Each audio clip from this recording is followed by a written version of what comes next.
Christmas, fans! Hello, it's the Agents of Nightvault. And we're back once more with a little talking heads for you. Yeah, it's another Warband review. 2 in a row, woo! Yes, because Games Workshop very annoyingly have said nothing for ages, and then they bought 2 pre-releases. Nothing. It's like a desert, arid nothingness Like for ages. buses. And suddenly the buses all come along. I don't know what they're doing in the desert. Exactly. I don't really know. No, let's mix our metaphors. Yay! But we've got them now. The Caradron Overlords, Thundrik's Profiteers. Thundrik's Profiteers. I have to admit, right off the bat, I'm not a massive fan of this army. I didn't like them when they came out. Wasn't a fan of the whole Space Dwarves, Sky Dwarves, whatever thing they're going for here. But you know what?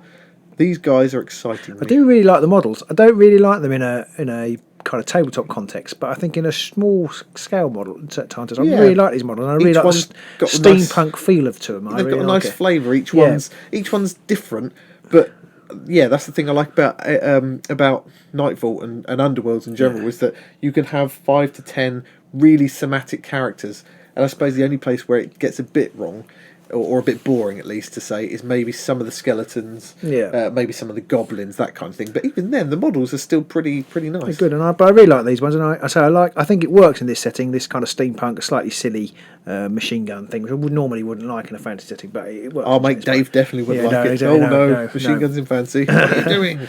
So let's crack on, because we do tend to warble on. Wobble. What do we think? What do we think of these guys? They are really interesting. Yeah, I think so. A couple of people out there, and I can't remember the guy's name, particularly on YouTube, pretty much predicted the whole thing about score immediately objectives. Yes, someone did actually mention about that. But they have a very interesting inspire mechanic in that they are, I think, the only band that require one of their people to be alive to actually inspire everybody else. If you can target the leader, old Jürgen Thundrik, then nobody can inspire. They're all SOL unless you've got sudden inspiration strikes. Regal Vision. Regal Vision, yes. Which brings up an interesting question of whether you would take them, but that's probably jumping a bit too far ahead.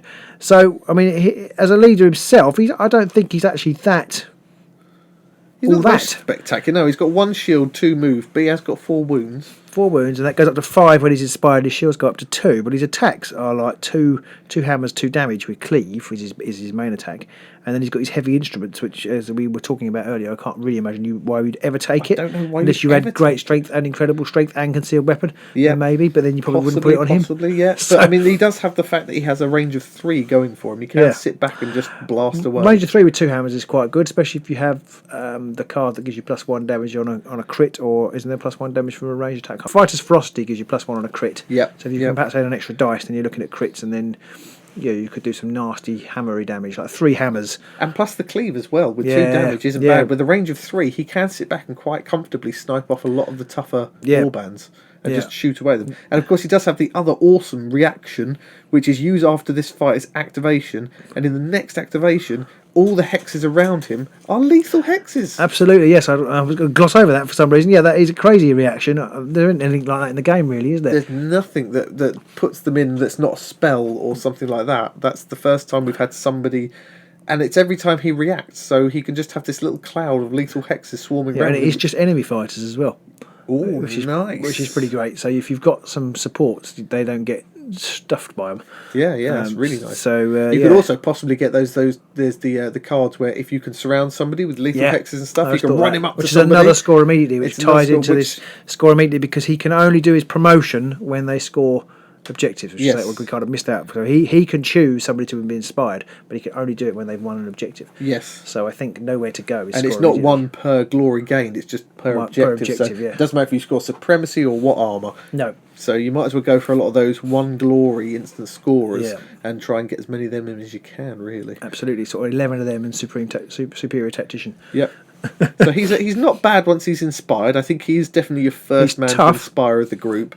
You know that unless somebody's shooting at him, they're going to have to get in closer. They're going to take a wound, and if you want to gang up on him and get lots of extra assists in, then you're going to have to take wounds, which is beautiful. Yeah. So then moving on to the next one, which is Deadeye Lund. He's got a massive blunderbussy type rifle thing. And a lazy eye. And a lazy eye. Very lazy eye.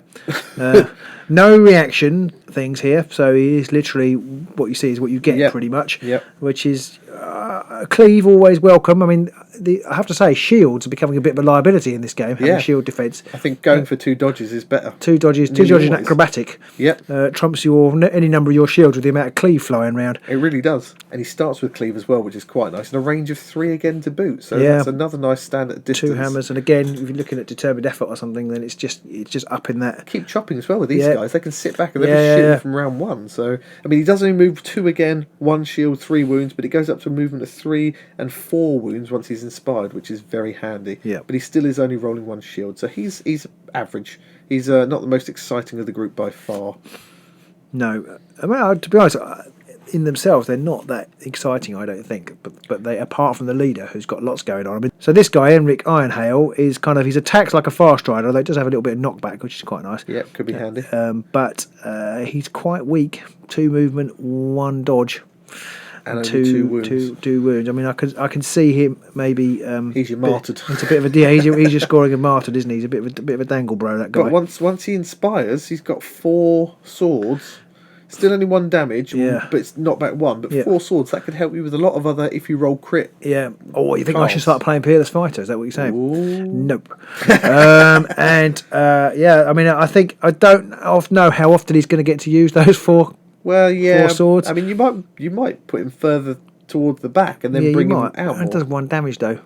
It is only 1, but there's at least 2 cards you could give him to up his damage to 3. And with 4 swords, if you get like a potion of rage or something, well, that's 6 dice you could be throwing out. That's quite a lot, but not much. Seems like quite a big ask though when you've got some more solid guys. Possibly. I don't know.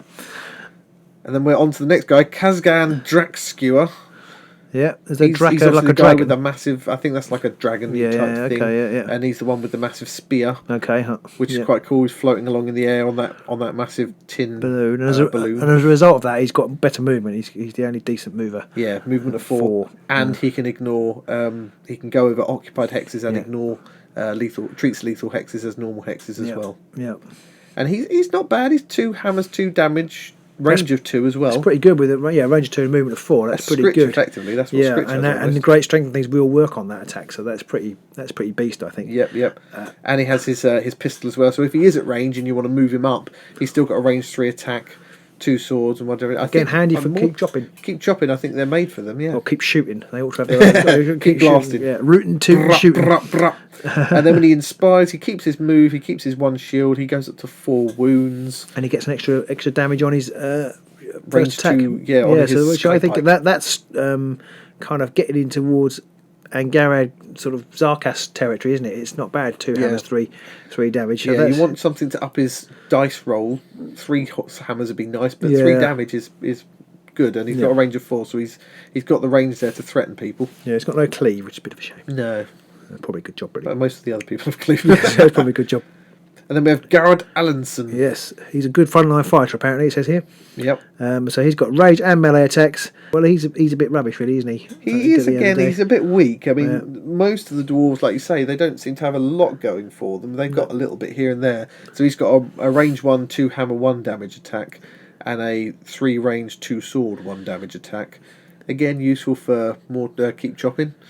And martyred. And martyred as well, yes, because he's only got 2 wounds. Yeah, I think it was actually Garrard who I thought was good for martyred, and we said that Thundrik was quite good for martyred. But both of these are in martyred territory, aren't they? Yes, they are. With only 2 wounds, you could put one of them up front, and you're not going to be that sad if one of them carks it if you've got martyred in your hand. I think not. But then if you draw your cards, you don't have martyred straight away, then you can set up further back, and you've got the range on everybody to just start peppering people. So. Yeah, I mean, coming towards these guys is going to be tough, isn't it? Especially if you get good ball set up with lethal hexes and things in the way, because you can back and push things like that. So you can't, with this warband, create any remote lethal hexes, which would be nice because they've got no wizard to use whatever it's called. Although the wizard spell, Grinding Earth, it has to be next to the wizard. Oh, does it? So because I made that mistake in a different game where I thought I could just put it somewhere, but it has to be adjacent to the caster. I so rarely take that card. I completely not noticed. So he's actually better. In fact, if you offset the board and you can run your leader up forwards, and he can just block off that central section with a load of lethal. Do they stay there, the lethal hexes? It doesn't stay in place forever, but for the next turn, it could be. I don't think you'll be running him into space then. Possibly because not. of the Possibly whole, not. but if there's already a couple of alive. people coming towards you, you could run him up, stand next to 2 people. That's true. And if he's do 2 damage on. if he's inspired as well, if you've got more people inspired, he's got a little bit more survivability there as well. Which, to be honest, if it's towards the end of the game and you've been peppering the guys, that might be enough to take them out. Yeah. So yeah, I think warbands like Grots and Spooky Boys and Skilly Boys stuff could find these guys a real problem. Yeah, so I think you're looking at range, holding your opponent off, and just keep grinding them down. Really, them from range. Yep, and that's shown a bit in some of the cards they have, because they have Headshot, which is a score immediately if a friendly fighter scores a critical hit with an attack action with a range of 3 or more. But they've nearly all got a range of 3 or more attacks. And some of them have got and 4 dice. And 3 or 4 dice. They've got things like Haymaker and Potion of Rage. Exactly, things like that. That could score be. Although it's not Peerless Fighter, I'm just going to say that. It's not, but it is a score immediately. It's actually scoreable though, which is a good thing. It is, exactly, yeah. And it is score immediately as well. It just has to be a critical hit, so it doesn't even matter if your opponent saves it. I do like those. I do like those couple of cards. I'm coming more around to those cards that you can score when your opponent, there's nothing your opponent can do. Yeah. So, for example, in the game we played tonight, I had Keep Chopping, which is 4 attacks, but it doesn't matter. You just have to make the attacks. You don't actually have to hit with any of them. Yeah. Unlike the Corn Bomber, you have to charge with 3. Yes, and it has to be a charge. I'm coming around to this way of deck building of kind of almost my deck's going to work whatever you do, almost. Yeah. And things like Keep Them Guessing is good for that as well. As long as you've got enough people to be able to do some of the moves. Yeah. Keep Them Guessing is a great one, because again, it's quite hard to stop and it's too glory. So. Yeah. And the next card we've got here is Focus Fire, which is score immediately in the 3rd different friendly fight makes an attack action with a range of 3 or more against the same target. So that's, again, very nice, because all you guys are only doing like 1 or 2 damage, possibly. So if you've got a Gerzak or Mollog in the middle of the field, everybody just shoots away at him. Yeah. You can get Focus Fire, possibly Headshot at the same time. I think there's a mistake in this. How do you mean? Right, it says both of the Headshot and Focus Fire are 2 great objectives that have been placed in any Thundrik's Profiteers deck, rewarding you for what you'll probably already be doing, trying to shoot your foe to bits. Fine, that bit's alright. Both of these combine really well with Rapid Reload upgrade, which lets you shoot twice with Enric Ironhale, meaning you could score both by the second activation of any given turn. Yeah, it's impossible. But Focus Fire, it's got to be 3 different ones. Yeah. So Rapid Reload will be no good. Rapid Reload doesn't help you with Focus Fire. Come on, GW, proofread your stuff. Yeah, that doesn't actually help you at all. Rapid Reload, which the next card is a reaction, which enables Ironhale to shoot again after he's shot with it once already. So that will be fine, but it's no good because it's got to be different. It doesn't help you with Focus Fire. No. Yeah, it has to be, and it very specifically says in here, the 3rd different friendly fighter. And it wouldn't even be any good for Keep Chopping, because Keep Chopping is in different activations. Yes. So Rapid Reload, it's still a nice card. I think it is a nice card, because the ability to shoot twice could come in very handy, especially absolutely. if you've got some of the +1 damage cards on him, because then he'd be doing, I think he does 1 damage normally, Ironhale, but he does roll 4 swords, and he has knockback 1. So even if you're not doing the damage, the ability to just keep knocking people back 2 hexes each time, possibly into lethal hexes as well, is brilliant. So it's going to be hard. You're going to feel like you're going to be running towards these guys, and they're going to just going to be knocking you backwards the whole time. I think for that reason, Rapid Reload's nearly always going to be an auto include for me. And I'd nearly always want to keep Ironhale alive, because that's a really nice card to have to keep just firing off them again. Not massively a fan of cards that are specific to characters, but that is a good card. I'm not normally, but you could theoretically with him get 4 shots off in 2 activations by doing an attack one turn and then doing a charge the next. And you've got so many cards now, like Fueled by Fury, Haymaker, Potion of Rage, just to keep upping that amount. So it's going to be you're going to keep knocking people back and doing little attritional damage to them. I have realised I was a little bit incorrect there, because I said you could get 4 shots off with him, but you can't, because it's after the fighter's first attack in a round, so you can only do it once, but you can still get 2 shots off instead of 1. So it's a shame you can't do it. It's not a shame it's not an per activation. No, it's not as great as I was originally thinking, but it's still a good card, and I'd probably still take it. What about these ploys? Yeah, the ploys are really nice. I love the first one. I love the artwork on the first one as well. Timed charge. After your Drax Skewer moves, and that move begins adjacent to any enemy fighters, he effectively leaves just a bomb behind. As he floats away, you roll a dice on a hammer or crit. Those enemy fighters each suffer 1 damage, so you don't have to roll for each. No. You've got a 50-50 chance to do 1 damage to all the people around you. Yeah, of course I wouldn't play this card because it's a 50-50 but I think that's a card I'd nearly always take. I mean, you have got to start next to someone, but it could be a very nice card. I wouldn't take that. I think that's a card I'll almost never take. You reckon? Yeah, I think so, because it's 50-50, and okay, it is nice. But it's just that combined with Shargale and your leader flying around with his lethal hex. I could see that, but it's just, for me, it's too much of a risk. I'm sure there are better cards that do. There might be. There are cards that do 1 damage, aren't there, from afar? Yeah. I think I'll be more likely to take those. But it depends on who you're against, I suppose, as well. If you're up against like Grots or someone, more people surrounding you, that could be very handy. Yes, yeah. Toxic gas, what we get playing in this garage. Choose an enemy fighter. That fighter's player must make a choice whether that fighter suffer 1 damage or you push that fighter up to 2 hexes. Now that's pretty good. I do like that. Yeah, that's pretty good. I probably would definitely take that card over time charge.